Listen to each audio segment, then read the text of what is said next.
జగిత్యాల జిల్లా కోడిమ్యాల మండలం నాచుపల్లి గ్రామంలో దారుణం చోటు చేసుకుంది. ప్రేమలవ్వ అనే మహిళను హత్య చేసి స్థానిక డ్రైనేజ్లో పడేశాడు హంతకుడు. మృతురాలు స్థానిక కాంగ్రెస్ నాయకుడు రాజనరసింగరావు తల్లి కావడంతో రాజకీయంగానూ హత్య కలకలంగా మారింది. అయితే తానే హత్య చేసినట్లుగా పోలీసుల ముందు లొంగిపోయాడు సురభి రఘునందన్ రావు అని నిందితుడు. జగిత్యాల పోలీసులు అదుపులో ఉన్నటువంటి నిందితుడు స్టేట్మెంట్ ఆధారంగా పోలీసులు విచారణ చేపట్టారు.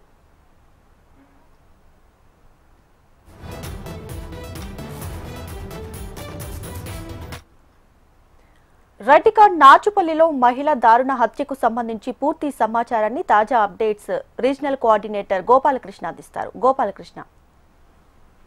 ఎస్పీగా జగిత్యాల జిల్లా నాచుపల్లిలో దారుణ హత్య వెనుక స్థానికంగా ఉన్నటువంటి రఘునందన్ అనే వ్యక్తి ఉన్నట్టుగా తెలుస్తోంది. తానే ఈ హత్య చేసినట్టుగా పోలీసుల ముందు లొంగిపోయినట్టుగా మనకున్న సమాచారం.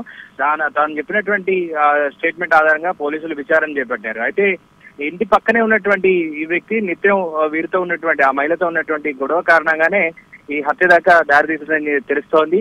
వారికి గతంలో జరిగినటువంటి వాగ్వాదం నేపథ్యంలో అతను ఒక్కసారిగా ఆమెపై కర్రతో దాడి చేసి ఆ తర్వాత హత్య తర్వాత అక్కడ పక్కనే ఉన్నటువంటి డ్రైనేజ్ లో పడేసినట్టుగా తెలుస్తోంది. అయితే ఈ మహిళ స్థానిక కాంగ్రెస్ నాయకుడి తల్లి కావడంతో ఒక్కసారిగా రాజకీయంగా కూడా కలకలంగా మారింది. హత్య ఎవరు చేసి ఉంటారు, ఎందుకోసం చేసి ఉంటారు అనేటువంటి చర్చ విస్తృతంగా సాగింది. అయితే హత్య జరిగిన కొద్దిసేపటికే నిందితుడు పోలీసుల ముందు లొంగిపోవడం, తాను చెప్పినటువంటి స్టేట్మెంట్ ఆధారంగా పోలీసులు విచారణ చేపట్టడంతో కేవలం వాగ్వాదం పాత కక్షల కారణంగానే హత్య జరిగినట్టుగా అయితే పోలీసులు నిర్ధారణకు అయితే వచ్చారు. ఇంకా దీనిపై పూర్తిగా అధికారిక సమాచారం అయితే రావాల్సి ఉంది. దీనిపై విచారణ కొనసాగుతోంది.